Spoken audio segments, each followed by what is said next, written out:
মাত্র এই কজন? ও বাকিরা নিশ্চয়ই রবিবারেও অফিস করছে। আর তোমরা যারা হাত তুলেছো এই সন্ধ্যে 7টার সময় একটা 9 বছরের বাচ্চার ফাজলামি শুনতে এসেছো, বোঝাই যাচ্ছে তোমাদের কত কাজ।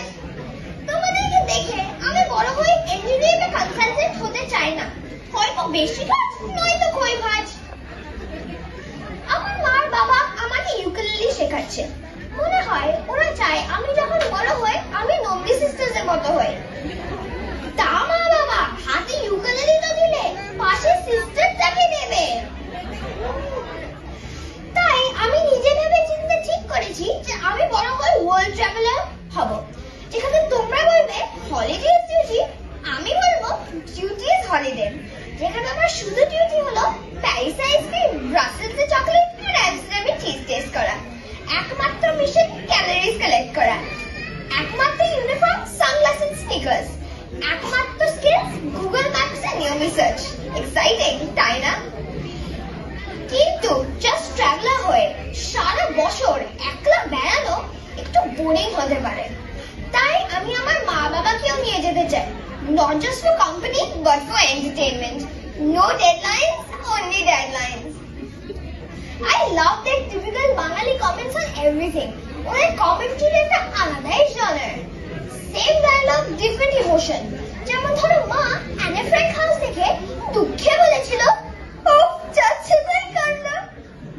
আর বাবা প্যারিসে আইফেল টাওয়ার দেখে আনন্দে বলেছিল, উফ যাচ্ছে তাই কাণ্ড। একমাত্র বাঙালি মা বাবারাই পারে একটা সেন্টেন্সেবল এক্সিস্টেন্সিয়াল ক্রাইসিস এন্ড ট্রিপএডভাইসর রিভিউ দিতে। আমার ইউরোপ ঘোরার এক্সপেরিয়েন্স শুনলেই তোমরা বুঝতে পারবে Europe is entertaining, but my parents in Europe, that's Kapil Sharma show level comedy. Firstly, Europe, what a place! প্রায় 50টা কান্ট্রি আর 24টা অফিশিয়াল ল্যাঙ্গুয়েজ। Apparently, সবাই এক্সপেক্ট করে যে তুমি যদি ওদের দেশে যাও তুমি সেই লোকাল ল্যাঙ্গুয়েজে কথা বলবে। আমি জানি আমার গুগল ট্রান্সলেট আছে, সো চিল। কিন্তু বাবা তোকে পার্সোনালি আমাদের প্যারিস যাওয়ার আগে বাবার ফ্রেঞ্চ শেখার সেই কি চেষ্টা, রাস্তায় যাকেই দেখছে ঘাড় নেড়ে নেড়ে বলছে bonjour, bonjour। চলো বাই প্যারিসে মের। আর তারপর একটা রেস্টুরেন্টে খাওয়া দাওয়ার পর আমার পেট ঘুরে গেছে বোঝাতে গিয়ে বাবা ওয়েটারকে কনফিডেন্টলি বলল, যে শিপ্রা। ওয়েটার তো বটে, আশেপাশে লোকেদের রিয়াকশন দেখার মতো ছিল। বাবা did not realize he just announced his own pregnancy। আর মা রাস্তার সমস্ত লোকা মহিলার সাথে নিজেকে কম্পেয়ার করে চলেছে। এমনকি যখন আইফেল টাওয়ার দেখলো বলে কি না, এটা তো হাওড়া পিটন ডায়েট। তা বটে, even though French folks don't get fat, if your dinner is only bread, air and attitude, কি আর মোটা হবে। তারপরে আমরা লুভ গেলাম, যেখানে মা মোনালিসা দেখে বলেছিল, এটা তো পুরো আমাদের কলকাতার হিরেমাসের মতো, খুব শিয়ানা, শুধু হাসি, কিচ্ছু বলে না। আমি তো মনে মনে ভাবছি বাবার মধ্যেও একটা মোনালিসা আছে। যখন মা জিজ্ঞেস করে, হে গো আমাকে একটু মোটা লাগছে, বাবা সব হাসে, কিচ্ছু বলে না।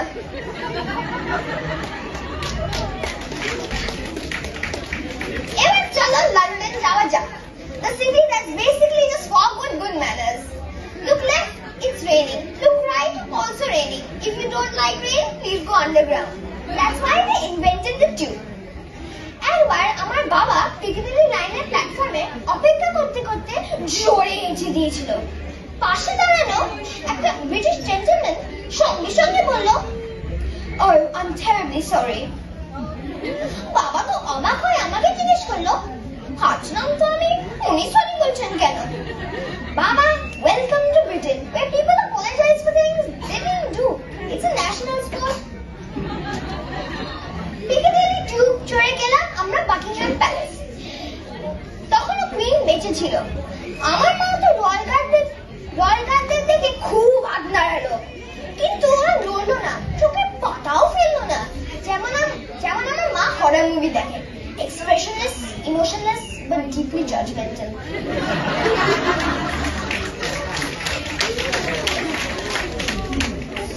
আমি তো ভাবছিলাম হয়তো মা একটা সেলফির জন্য ওদেরকে ডাকছে, কিন্তু মা আমাকে বললো না, আমি জানতে চাই রানী কত রেন্ট দেয়। প্রবাসে ঘর কন্যায় বলে মাত্র 1 পাউন্ডে এত বড় বাড়ি পাওয়া যায়। ভাগ্যিস মা ওরা অ্যাকচুয়ালি জিজ্ঞেস করেনি, তাহলে for the first time in history শুধু রয়্যাল গার্ডরাই নয়, ওদের বন্দুকগুলোও বিচলিত হয়ে যেত। বাকিংহাম প্যালেস থেকে গেলাম আমরা ট্রাফালগার স্কোয়ার। দেখবে ওখানকার পিজনগুলো খুব ব্রিটিশ, ঠোঁট উঁচু উঁচু করে চলে, যেন ওদের অক্সফোর্ডের ডিগ্রি আছে। আমার বাবা তো আমিষ করে মতো আও আও করে কোনো ফল পেল না, বরং পায়রাদের অ্যাটিটিউড দেখে মনে হচ্ছিল বাবাকে বলছিল, যা বাবা যা, জিলাপি জিন্দেগি। লন্ডন প্যারিস তো অনেক হলো, এবার ভাবলাম বেস্ট প্লেস ইন ইউরোপ যাওয়া যাক, সুইজারল্যান্ড। উফ, পুরো পিকচার পোস্টকার্ড যেন। আমার মা তো বেজায় খুশি, যত দূর চোখ যায় শুধু হলুদ ফুলের ক্ষেত। তখন মনে একটাই টিউন বাজছিল,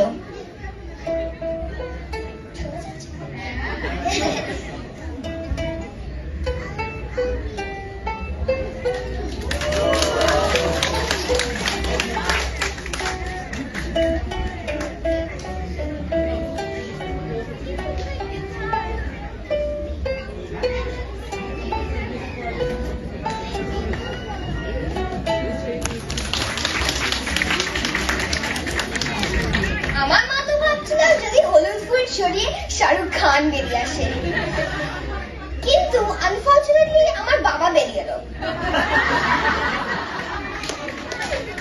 আর মাকে জিজ্ঞেস করলো, এই ফুলের নামটা কি জানো?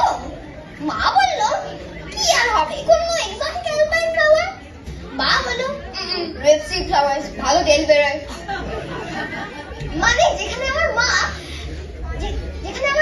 শাহরুখ খানকে রিল বানাবে ভাবছে, সেখানে আমার বাবা অয়েল প্রোডাকশনের ব্যাপারে একটা লেকচার দিয়ে দিচ্ছে। মা চোখ ঘুরিয়ে বলল, next time please don't ruin my Bollywood moments with agriculture. বাবা মিস্টার স্টেটমেন্টস নট নিউ। একবার ফন্ডু খেতে গিয়ে বলেছিল, এটা কি গোল্ডেন চিজের হাড়ি, আমি কি লুচি ডুবিয়ে খেতে পারি? মা যেমন একটা রিয়াকশন দিল না, যেন বাবাকে গরম গরম চিজে ডোবাতে পারলে ভালো হতো। ইউরোপের সব দেশে একটা সিক্রেট খাবার থাকে, যেমন ধরো ইটালির পাস্তা। বাচ্চাদেরকে এবিসিডি এরকম ভাবে শেখায়, A for annellini, B for bucatini, C for cannelloni, D for ditaloni, আরো আছে ফুসিলি, ফেটুচিনি, কার্তেরিনি। আমার বাবা তো এগুলো শুনেই বললো, এগুলো কি খাবারের নাম না গালাগালি? আমি তো মনে মনে ভাবলাম, দুটোই খাওয়া যায়, অসুবিধা কি?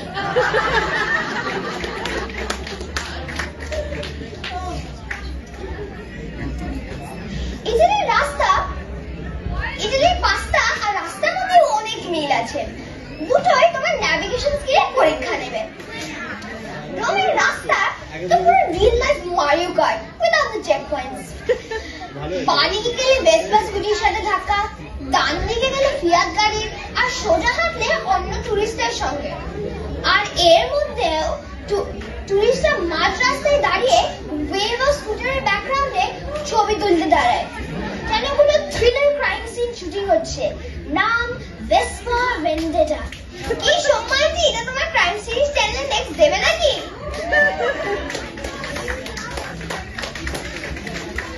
তারপরে আমরা মিলান গেলাম, দ্য ফ্যাশন ক্যাপিটাল।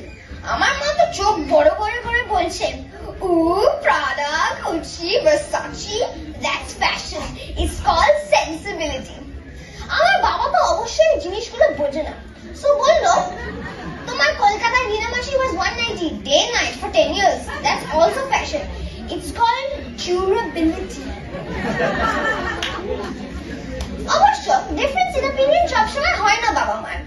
যেমন ধরো লাস্ট ইস্টার ব্রেকে আমরা স্পেন গেছিলাম, দুপুর 2টায় নেমে দেখি রাস্তাঘাট ফাঁকা, দোকানপাট বন্ধ, যেন কোনো ন্যাশনাল এমার্জেন্সি হচ্ছে। পরে বুঝলাম ইট ওয়াজ আ সিয়েস্টা। country was an afternoon nap mode. আমার মা আর বাবা দুজনেই বলল এই প্রথম মনে হচ্ছে কলকাতায় ফিরেছি। দুই জায়গাতে একটু ভাত ঘুম না দিলে চলে না।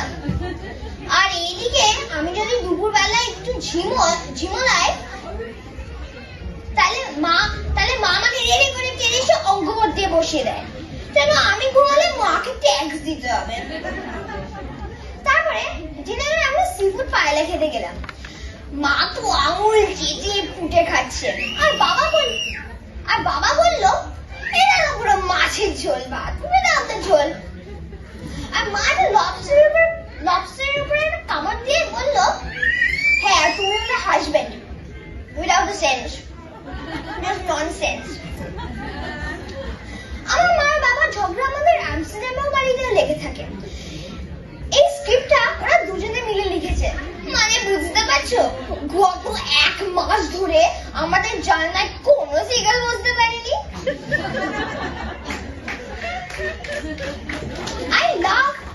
I love our life in Amsterdam, but not the food.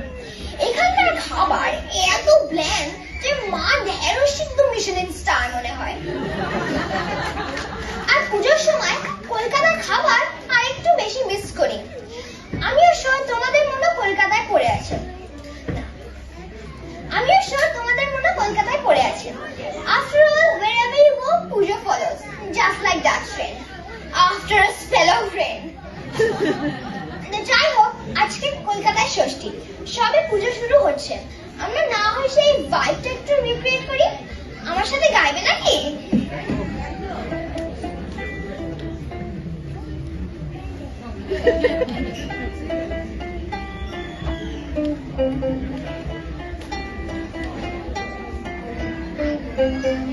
রাতভর দরজার কত উৎসবে মাথা, হইচই সব ঠিক করে রাখা। রাতভর দরজার কত উৎসবে মাথা, হইচই সব ঠিক করে রাখা। কোলে বিষাদে আড়ি আড্ডায় বটুল, উদনের রং টানে ছড়ালো